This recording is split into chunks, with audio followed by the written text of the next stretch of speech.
같이 기도드리겠습니다. 너희는 나를 누구라 하느냐? 시몬 베드로가 대답하여 가로되 주는 그리스도시요 살아계신 하나님의 아들이시니이다. 이 베드로의 고백이 우리 삶의 고백이 되게 하시고 어둠 속에서 빛을 발한 십자가의 사랑 속에서 한 주간 우리 삶이 주님의 영광을 나타내는 삶이었는지 아니면 주님의 영광을 가리는 삶이었는지 돌아보고 회개하게 하옵소서. 아버지 임재 안에 거하는 이 시간 우리의 지치고 상한 심령을 십자가의 사랑으로 안아주시고 우리 몸과 영혼이 회복되는 은총을 허락하옵소서. 온 몸과 마음을 다해 부르짖는 저희의 기도를 들으시고 부족하고 떨리는 목소리로 드리는 저희의 찬양을 주님 홀로 받으시옵소서. 아멘. 저희를 지으시고 세상과 구별되게 살라고 항상 말씀하시는 하나님, 그러나 주님을 알지 못한다고 말하던 베드로의 입술이 은혜롭지도 못하고 덕스럽지도 못한 말로 이웃에게 상처를 주었던 저희의 입술이 아닌가 고백합니다. 제 마음속에 있는 돌보를 보게 하시고 부활의 첫 신앙을 실천하는 무진 공동체가 되게 하옵소서. 우리 무진 공동체 각자의 삶을 잘 아시고 기억하시는 하나님, 경제적인 어려움이 있다면 주님께서 은혜와 능력으로 풀어주시고, 건강에 약함이 있다면 주님의 부활의 능력으로 힘을 주시고 약함을 이겨낼 수 있는 믿음을 주옵소서. 또한 연로하시는 성도님들을 기억하시고 성령님의 넘치는 사랑으로 함께하여 주옵소서.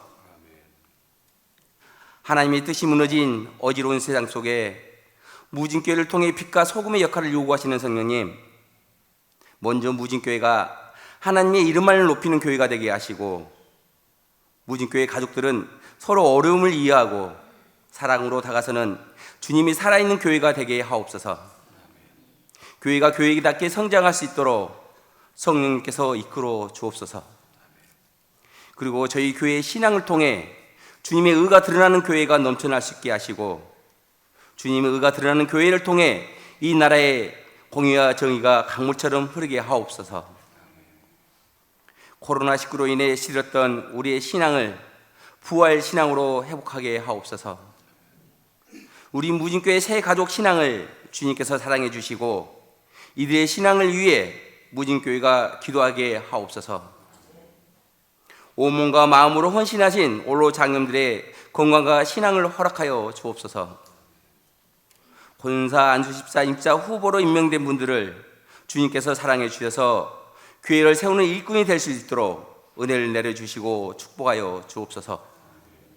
우리 교회 각 기관이 주님의 일을 함에 있어서 사명감을 갖고 잘 감당하도록 지혜와 강한 힘을 더하여 주옵소서.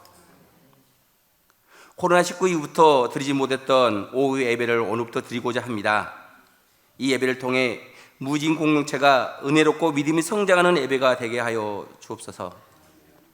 이 시간 단위에서 말씀을 전하실 목사님을 영육간에 강건하게 하시고 하나님의 말씀을 능력 있게 전하며 선포되는 말씀이 우리 심령의 부족함이 없도록 채워지는 역사가 일어나게 도와주시옵소서. 또한 목사님 가족들과 부목사님 가족들 건강을 주님께서 책임져 주시고 귀한 목소리로 준비한 성가대 찬양을 주님 홀로 받으시고 성가 내원들을 축복하여 주옵소서.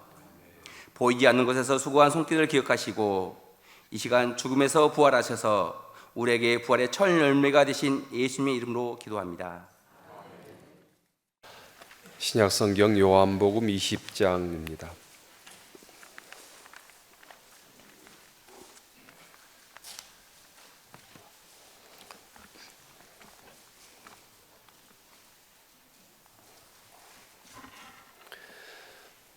신약성경 183쪽 요한복음 20장 24절부터 29절 말씀입니다.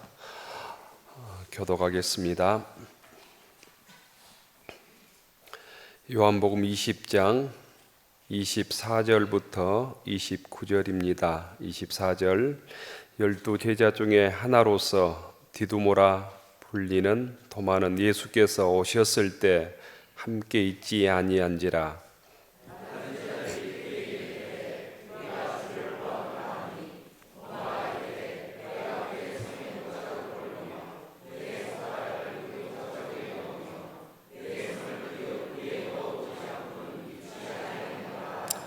8회를 지나서 제자들이 다시 집 안에 있을 때 도마도 함께 있고 문들이 닫혔는데 예수께서 오사 가운데 서서 이르시되 너희에게 평강이 있을지어다 하시고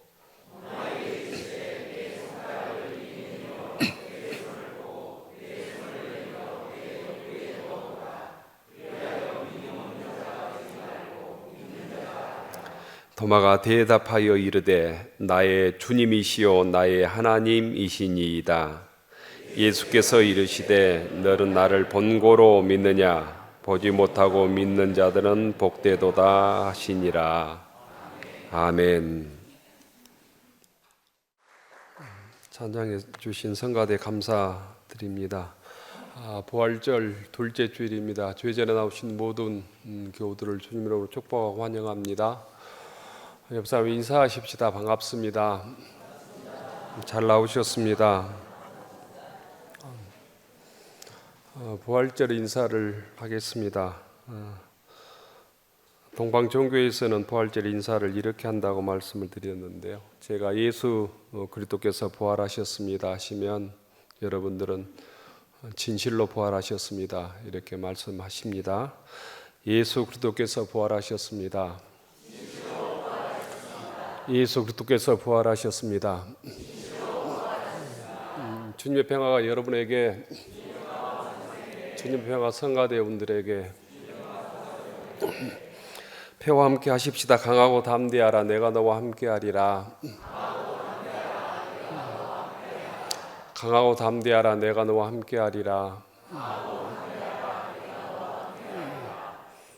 봄이 됐는데 일교차가 아주 심해서 감기 환자들이 많습니다. 약을 먹어도 잘 듣지 않는 것 같더라고요. 감기는 약 먹어도 일주일, 안 먹으면 7일 이런다는데 맞는 것 같습니다. 저도 목소리가 별로 좋지 않은데 이해해 주시면 좋겠습니다. 오늘은 진도 팽목암 앞바다에서 있었던 세월호 참사 9주년 기념일입니다. 2014년 4월 16일 탑승객 476명 중에 304명이 사망한 사건입니다. 9년이 지났지만 사고의 어떤 원인들, 책임들 이런 것들이 명명백백하게 밝혀지지 않고 그냥 유야무야 지나간 느낌이죠.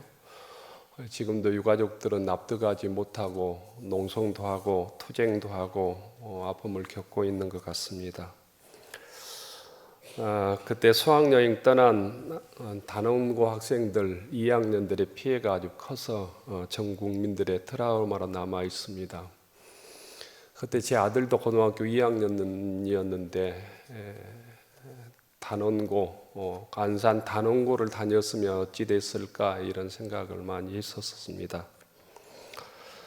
세월호의 무리한 화물 적재와 중축, 선장과 선원들의 무책임, 선주의 돈의 눈먼 욕심, 해경의 초동대저 실패, 정부의 무능, 정부의 대처의 무능, 그런 총체적 실패로 인해서 총체적 부실 때문에 최악의 우리 역사상 최악의 곧 해난 인재로 기록될 뿐 아니라 어린 학생들의 죽음으로 인해서 전 국민들이 상처를 받고 지금도 트라우마로 남아 있습니다.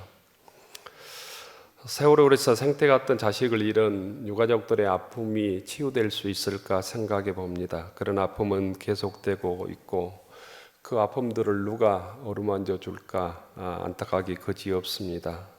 이런 비극적인 사고, 아픔이 다시 없어야 될 텐데 작년 10월 말에 또 이태원 참사로 이어져서 이태원 참사로 청년들이 159명이나 사망하는 안타까운 일이 벌어졌습니다. 지금도 누구도 어떤 국가도 책임지지 않으려고 하는 모습 때문에 유가족들뿐만 아니라 국민들이 분노하고 있습니다. 이런 비극적인 일이 발생하지 않도록 기도해야 될 뿐 아니라 우리가 맡은 어떤 사회적 책임들, 또 우리가 맡은 현장에서 정말 신앙에서 성실하게 책임을 감당하는 믿음의 교우들이 되기를 바랍니다. 사회뿐 아니라 신앙적으로도 주님께서 우리에게 맡겨주신 직분들을 책임을 다해서 성실하게 감당하는 교우들로 거듭나는 계기가 될 수 있기를 축원합니다. 우리 기독교는 부활신앙의 기초 위에 서 있습니다. 주님께서 죽음을 이기시고 부활하셔서 우리의 구주가, 메시아가, 그리스도가 구원자가 되셨다는 것입니다. 우리에게 생명을 주시고 영생을 주셨다고 우리는 믿습니다. 또한 그 주님께서 다시 심판주로 오신다는 신학의 고백 위에 우리 교회는 서 있고 우리는 그 교회 지체로서 신앙생활하고 있습니다. 우리가 함께 인사했지만 러시아 정교회 기도문 중에 사제가 주일마다 주마다 예배를 드릴 때 예수 그리스도께서 부활하셨습니다. 그러면 온 회중이 진실로 부활하셨습니다. 이렇게 화답하는 기도문을 미사 때마다 반복하면서 주님의 부활을 기념하고 다시 오실 예수님을 기다린다고 하는 책을 보았습니다. 이 믿음이 왜 중요한가? 곧 이 믿음으로 인해서 우리가 세상의 어려움을 이길 능력을 얻기 때문입니다. 주님께서 부활하셨다는 신앙 고백으로 이 땅에서 믿음으로 살면서 당하는 시험, 핍박, 고난, 박해, 슬픔을 넘어설 수 있기 때문입니다. 우리 무진교회 교인들에게도 가장 필요한 신앙이 무엇일까? 주님께서 부활하셨습니다. 진실로 부활하셨습니다. 이 부활신앙이라고 믿습니다. 이 흔들리지 않는 부활신앙만이 우리의 인생을 영원한 승리로 이끌어 줄 것입니다. 그렇다면 이 흔들리지 않는 부활신앙을 소유하기 위해서 우리는 어떻게 해야 되는가? 오늘 성경 말씀에 나오는 이 도마의 체험을 통해서 우리 모두 주님의 음성 듣기를 바랍니다. 요한복음 20장 말씀은 예수님께서 부활하신 후에 8일 만에 있었던 사건입니다. 8일 만에 있었던 이야기다라는 거예요. 오늘 사건이 있기 전에 예수님께서는 안식 후 첫날 3일 만에 부활하셔서 가룟 유다를 제외한 10명의 제자들을 직접 만나 주셨습니다. 부활하신 주님께서는 불안에 떨고 있는 제자들에게 직접 찾아가셔서 너희에게 평강이 있을지어다. 에이레네 휘민이라는 원어를 써가면서 말씀해 주셨습니다. 그리고 아버지께서 나를 보낸 것 같이 나도 너희를 보내노라. 그리고 성령을 받으라. 이렇게 말씀하십니다. 한번 따라서 하겠습니다. 너희에게 평강이 있을지어다. 아버지께서 나를 보내신 것 같이 나도 너희를 보내노라. 성령을 받으라. 부활하신 예수님께서 직접 10명의 제자들에게 찾아가셔서 이 말씀을 해주셨다는 거예요. 제자들은 부활하신 예수님을 만나고 기뻐했다고 성경은 기록합니다. 현장에 있었던 10명의 제자는 굳게 닫힌 문을 열고 부활하셔서 찾아오신 예수님을 보고 손목과 발목과 옆구리에 난 곧 상처난 상흔도 직접 보았습니다. 그런데 부활하신 현장에 없었던 한 명의 제자가 있었습니다. 그 사람이 도마입니다. 토마스라고 하는 이 도마입니다. 스승을 배반한 가룟 유다를 빼면 도마가 유일하게 부활하신 예수님을 만나지 못했습니다. 3일 첫날 새벽에 제자들에게 찾아오신 예수님을 만나지 못한 유일한 제자가 도마였습니다. 무슨 이유로 이 자리에 없었는지는 성경 기록하고 있지 않습니다. 오늘 읽은 요한복음 20장 본문에 보면 12제자 중에 하나로서 디두모라 하는 불리는 도마는, 디두모라는 말은 쌍둥이라는 것입니다. 쌍둥이 도마입니다. 쌍둥이. 예수께서 오셨을 때 함께 있지 아니한지라. 우리의 모든 문제는 곧 함께 있지 않을 때, 예배 자리에 빠질 때, 주의 음성을 듣지 않을 때 생긴다고 하는 사실을 깨달아야 합니다. 여러분들이 영적 문제는 주의를 가볍게 여길 때, 주의 말씀을 귀담아 듣지 않을 때 출발한다고 하는 사실을 꼭 기억하십시오. 그래서 다른 제자들이 그에게 이르되 우리가 주를 보았다고 하니 도마가 이르되 내가 그의 손에 못자국을 보며 내 손가락을 그 못 자국에 넣으며 내 손을 그 옆구리에 넣어보지 않고는 믿지 아니하겠노라, 이렇게 선언해 버립니다. 그런데 도마의 그 음성을 들었던지 예수님께서 8일 후에 똑같은 저녁 시간에 도마가 있던 제자들에게 찾아옵니다. 26절을 보십시오. 8일을 지나서 제자들이 다시 집안에 있을 때 도마도 함께 있고 문들이 닫혔는데 예수께서 오사 가운데 서서 너희에게 이르시되 평강이 있을지어다. 정말로 8일 전과 똑같은 모습으로 주님께서 찾아오셔서 똑같이 말씀하십니다. 너희에게 평강이 있을지어다. 그리고 이번에 주님은 의심한 많은 도마를 향해서 이렇게 말씀하십니다. 27절입니다. 내 손가락을 이리 내밀어 내 손을 보고 내 손을 내밀어 내 옆구리에 넣어보라. 그리하여 믿음 없는 자가 되지 말고 믿는 자가 되라. 그러자 의심 많던 도마가 이렇게 외칩니다. 나의 주님, 나의 하나님. 본문은 너는 나를 본고로 믿느냐? 보지 못하고 믿는 자들은 복되도다 라는 주님의 말씀으로 끝나고 있습니다. 2000년 기독교 역사에서 도마하면 의심 많은 사람의 심볼로 인식되어 왔습니다. 의심 많은 사람의 어떤 상징이 도마였습니다. 의심하고 하나님의 말씀을 믿지 못하는 대명사면 도마를 찾았습니다. 교회에서도 믿지 못하고 의심이 많으면 도마 같은 사람이라고 일컬어져 왔고 핀잔을 듣기 일쑤였습니다. 그런데요, 중요한 사실은 이것입니다. 예수님의 부활의 이야기에서 가장 중요한 신앙 고백은 다른 사람이 아니라 의심 많은 도마의 입술을 통해서 우리에게 증언되고 있다는 사실입니다. 요한복음 전체가 우리에게 전하고자 하는 가장 중요한 메시지가 있습니다. 그 메시지는 다른 사람이 아니라 의심을 했던 부활하신 주님 앞에서 도마가 절규에 가깝게 외친 말, 나의 주님, 나의 하나님이기 때문입니다. 요한복음에서 우리에게 전해주려고 하는 단 한마디를 찾으라면 나의 주님, 나의 하나님, My Lord and My God이라는 말입니다.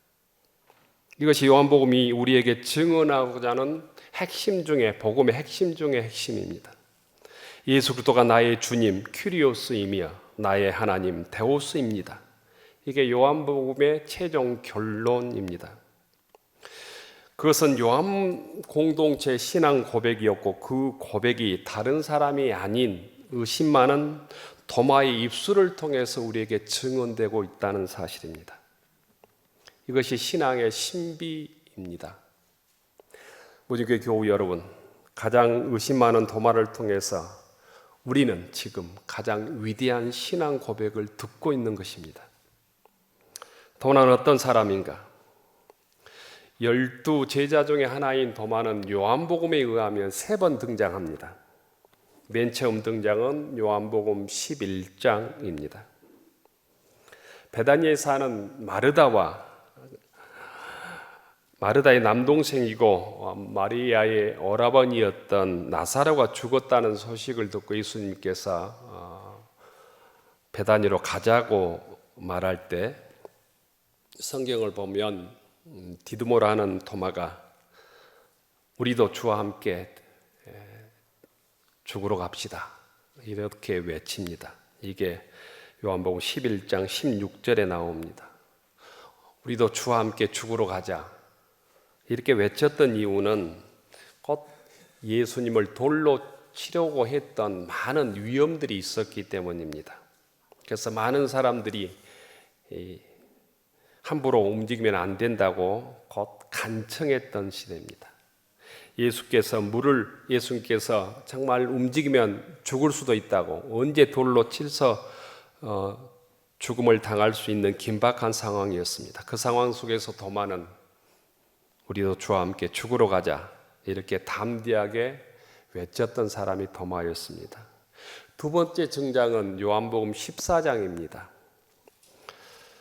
예수님께서는 제자들 앞에서 유명한 고별 설교를 합니다. 그게 요한복음 13장부터 17장까지가 예수님의 고별 설교의 장입니다. 마지막 유언의 말씀을 제자들에게 하십니다. 제자들 남겨주고 떠나야 되는 예수님의 마음이 얼마나 아팠겠습니까? 마지막으로 근심하는 제자들에게 예수님께서 이렇게 말씀하십니다. 요한복음 14장 1절부터 4절입니다. 우리가 장례식 때 아주 많이 들은 말씀입니다. 너희는 마음에 근심하지 말라. 하나님을 믿으니 또 나를 믿으라. 내 아버지 집에 거할 곳이 많도다. 내가 너희를 위하여 거처를 예비하러 가노니 가서 너희를 위하여 거처를 예비하면 내가 다시 와서 너희를 내게로 영접하여 나 있는 곳에 너희도 있게 하리라. 내가 어디로 가는지 그 길을 너희가 아느니라. 이렇게 예수님께서 마지막 유언의 말씀을 제자들 앞에 하십니다. 그때 불쑥 도마가 예수님께 이런 질문을 합니다. 소위 초치는 얘기를 도마가 하는 거예요. 주여, 주께서 어디로 가시는지 우리가 알지 못하거늘 그 길을 어찌 알겠사옵나이까? 근심하지 말라고 유언의 말씀을 하시는데 도마는 이렇게 얘기하는 거예요. 주께서 어디로 가시는지 우리가 알지 못하는데 어찌 그 길을 우리가 알겠습니까? 이렇게 당돌한 질문을 합니다. 눈치 없는 질문인 것이죠. 지금이 어떤 상황입니까? 죽음과 이별을 알리는 예수님의 말씀을 조용히 묵묵히 숙연하게 듣고 있는데 갑자기 분위기를 깨는, 분위기 쌓는 질문을 도마가 하는 거예요. 도마의 이 질문 때문에 우리는 성경에서 가장 위대한 구절의 하나인 예수님의 대답을 들을 수 있게 되었습니다. 예수님께서 그 도마를 질책하지 아니하시고 이렇게 대답해 주십니다. 예수께서 이르시되 내가 곧 길이요 진리요 생명이니 나로 말미암지 않고는 아버지께로 올 자가 없느니라. 이 위대한 예수님의 대답을 도마의 질문을 통해서 우리가 듣고 있다는 거예요. 주님이 어디로 가시는지 알지 못하는데 그 길을 우리가 어떻게 아느냐? 이 예수님의 이 도마의 질문에 예수께서는 내가 곧 길이요 진리요 생명이다라고 말씀하십니다. 예수 그리스도가 누구인지 이보다 더 명확하고 명징한 말씀이 있을 수 없습니다. 이 명징하고 분명한 신학적 선언을 이끌어낸 사람이 의심 많은 도마였다는 것입니다. 도마는 이해가 되지 않는 것을 솔직하게 묻는 사람이었습니다. 그래서 우리는 이 정직한 신앙 그리고 질문하는 신앙을 이 의심 많은 도마를 통해서 배워야 한다는 거예요. 도마가 왜 부활절 저녁에 다른 제자들과 함께 있지 않았는지 성경은 기록하고 있지 않습니다. 다른 제자들이 주를 보았노라 말할 때 도마는 거부했습니다. 내 눈으로 직접 주를 보고 내 손으로 직접 주님의 몸을 만지고 못자국을 넣어보지 않고는 믿지 않겠다고 선언했습니다. 그런 도마를 주님께서 책망하지 아니하시고 8일 후에 찾아오셔서 직접 도마에게 부활하신 주님을 보여주십니다. 여드레를 지나서 제자들이 다시 집 안에 있을 때 도마도 함께 있고 문들이 닫혔다고 했습니다. 다시 문들이 닫혀 있었습니다. 부활하신 주님을 10명의 제자들이 만났지만 여전히 그들은 불안과 우혹에 떨고 있었다는 것입니다. 그들은 보고도 확신하지 못했고 파송을 받고도 주저하고 있었다는 것입니다. 하지만 도마는 달랐다는 것입니다. 주님의 손을 직접 보고 주님의 못자국을 자기 손가락으로 직접 넣어보지 않고는, 손에 창에 찔린 주님의 이 옆구리에 손을 직접 넣어오지 않고는 절대 믿지 않겠다고 강하게 부인했던 도마는 내 손가락을 내밀어서 내 옆구리에 넣어보고 내 손을 내밀어 내 옆구리에 넣어보라는 주님의 말씀에 직접 도마가 예수님의 손에, 옆구리에 손을 넣지 않고 바로 이렇게 고백합니다. 나의 주님, 나의 하나님, 키리오스 데오스, 이렇게 고백하는 것입니다. 한 신학자는 이런 말을 했습니다. 얼치로 믿고 있는 신조보다 성실한 회의 속에 참다운 신앙이 있다고 했습니다. 적당하게 예수 믿는 것보다 의심하며 진리를 찾는 신앙이 더 낫다는 말씀입니다. 맹목적으로 믿는 것보다 진리를 구하고 경험하고 체험하고 확실하게 믿는 것이 훨씬 낫다는 것입니다. 의심에 많았던 도마는 우리가 가지지 못한 두 가지 곧 아름다운 덕이 있었습니다. 하나는 타협하지 않는 성실함입니다. 그는 모르는 것을 알고 있다거나 믿지 못하는 것을 믿는다고 말하지 않았습니다. 그는 이해하지 못한 것을 이해한 척하지 않았다는 거예요. 도마는 확신하고 싶었습니다. 확실히 알고 확실히 믿고 싶었다는 것입니다. 그래서 그는 납득이 될 때까지 질문했습니다. 그의 신앙은 곧 질문하는 신앙, 이해를 추구하는 신앙입니다. 중세시대 유명한 초기 스콜라 신학의 가장 위대한 신학자를 안셀무스라고 합니다. 안셀무스의 신학적 정의가 있습니다. 믿음은 이해를 추구한다라는 정의입니다. 이 유명한 안셀무스의 신학적 정의의 선구자가 바로 도마입니다. 도마는 성실한 회의 속에서 참다운 신앙을 꽃피운 사람이라는 거예요.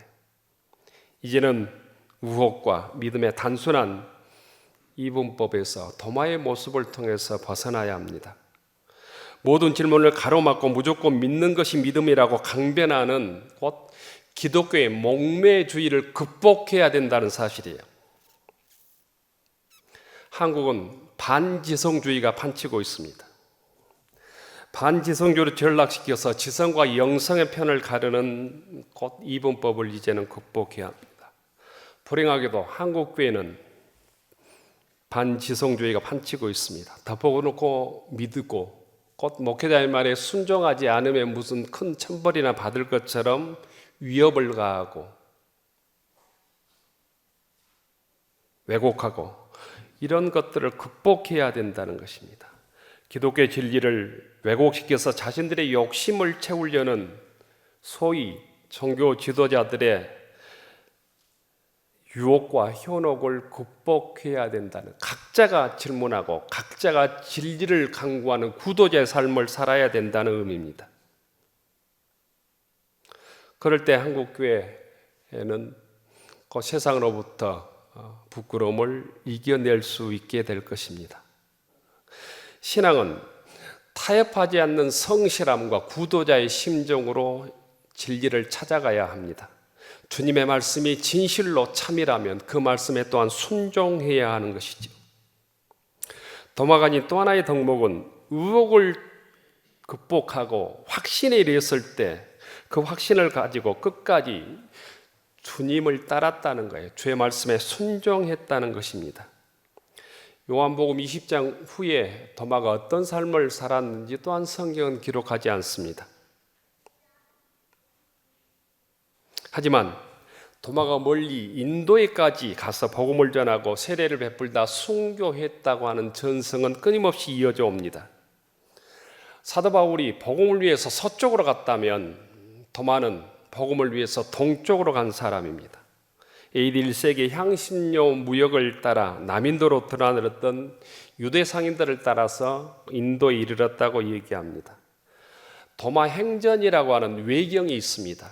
그 외경을 보면 서기 52년에서 53년경에 인도 남부에 도착해서 복음을 전하다 순교한 곳으로 성경은 기록합니다. 도마에 의해 인도의 7교회가 세워졌답니다. 지금의 인도 남부 타밀나주 첸타이에 가보면 도마 기념교회가 있다고 합니다. 성 도마산 위에 있는 이 교회에 들어가보면 도마가 직접 조각했다는 십자가 돌판도 있다고 하고요. 그의 손가락 뼈의 위에도 보관되어 있다고 합니다. 도마의 동방의 첫 선교사가 도마였던 것입니다. 도마가 이렇게 동방에 가서 순교까지 하며 복음을 전할 수 있었던 것은 의심에 그치지 않고 의심에서 질문하고 주님을 만났기 때문입니다. 부활하신 주님을 체험했기 때문입니다. 교우 여러분, 도마 같은 신앙이 말뿐인 신앙보다 훨씬 좋다고 저는 믿습니다. 도마 같은 순종이 깊은 확신 없이 무슨 일이든지 하는 둥 마는 둥 적당히 예수 믿고 적당히 신앙생활하는 것보다는 훨씬 낫다는 거예요. 10년, 20년 교회를 드나들었지만 확신 없이 예수를 믿는지 기독교인지 아닌지 내가 무딘교회 성도인지 아닌지 집사인지 일반 사람인지 구별할 수 없는 삶을 사는 것보다는 의심하는 도마의 믿음이 훨씬 고차원적인 믿음이라는 거예요. 그런 모습으로 언제까지 우리가 방황하고 부활하신 주님을 만나지도 못한 채 인생을 마칠 것이냐라는 것입니다. 도마는 자신이 믿지 못하는 것과 믿는 것과 믿지 못하는 것을 분명하게 구별할 줄 알았습니다. 그리고 믿지 못하는 것을 믿게 해달라고 정직하게 강구했습니다. 구도자의 삶을 살았다는 것입니다. 이것이 성실한 믿음입니다. 우리가 도마처럼 강구할 때 주님께서는 우리에게 2번이고 3번이고 찾아오셔서 부활하신 주님께서 우리를 만나 주실 줄로 믿습니다. 못자국 난 손과 옆구리를 보여주시며 우리가 확신에 이를 때까지 우리를 만나 주시고 경험케 하시고 우리를 기다려 주실 줄로 믿습니다. 이 만남이 있었기 때문에 기독교는 환난을 넘고 순교 역사를 통해서 우리에게까지 복음이 전수된 것입니다. 사실 요한복음 20장이 전하는 부활 이야기는 우리를 찾아오고 또 계속해서 찾아오시는 부활하신 예수님에 관한 이야기입니다. 우리를 찾아오시는 주님은 오늘도 우리에게 이렇게 말씀하십니다. 믿지 않는 자가 되지 말고 믿는 자가 되라. 보지 못하고 믿는 자들이 복되도다. 주님은 명목상 그리스도인이 아니라 진심으로 하나님을 믿으며 또한 믿는 대로 살기 위해서 결단하는 성도를 이 시간 찾고 계십니다. 얼치기로 알고 있는 신조 신앙인보다 성실한 회의 속에 참다운 신앙이 꼽힌다는 거예요.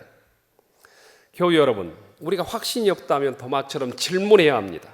도마처럼 이해를 추구해야 합니다. 도마처럼 구도자의 삶을 살아야 합니다. 확신 위에 서기 위해서 곧 성경을 의심하고 주님을 의심해야 된다는 거예요. 고린도후서 13장 5절에 보면 너희는 믿음 위에 있는가 너희 자신을 시험하고 너희 자신을 확증하라고 있습니다. 디모데후서 3장 14절에는 배우고 확신한 일에 거하라고 있습니다. 언제까지 세상과 주님 사이를 왔다 갔다 하면서 살아갈 것입니까? 우리 삶이 정해져 있습니다. 우리가 봉사하고 헌신해야 될 때가 정해져 있습니다. 우리가 주님 앞에 가야 될 때가 정해져 있는 거예요. 이 때를 놓치지 않고 도마처럼 의심함으로 주님을 만나고 부활하신 능력을 경험함으로 주님께 쓰임받는 믿음의 교우들이 되기를 축원합니다. 교우 여러분, 성경에 대해서 질문하고 배워야 합니다. 주님에 대해서 배워야 합니다. 그리고 확신에 거해야 합니다. 그렇다면 우리도 도마처럼 길 대신 주님을 따라 길 없는 세상에서 주님께서 보여주신 그 진리의 길을 살게 될 것입니다. 도마처럼 진실한 순종의 삶을 살 수 있게 될 것입니다. 도마처럼 의심하여 부활하신 주님을 만나는 무진 교우들이 되기를 축원합니다. 그리하여 믿음 없는 자가 되지 않고 진실로 주님을 믿고 따라가는 성도로 살아갈 수 있기를 축원합니다. 교회 구경꾼이 아니라, 적당한 신앙생활이 아니라 진실한 신앙인으로 거듭나야 합니다. 부활하신 주님을 만나고 도마처럼 나의 주님, 나의 하나님, 나의 퀴리오스, 나의 데우스라고 고백하는, 그리하여 진실한 성도로 살아가는 무진교회 교우들이 되기를 축원합니다. 기도하겠습니다.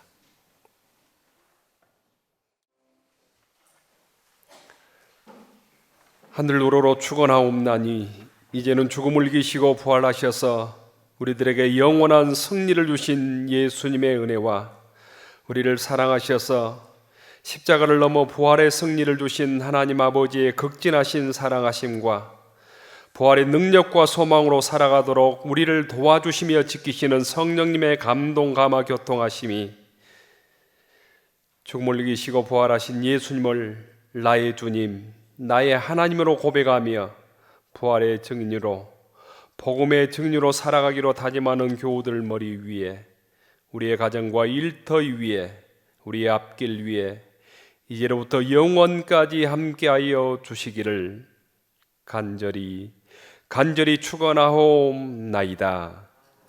아멘.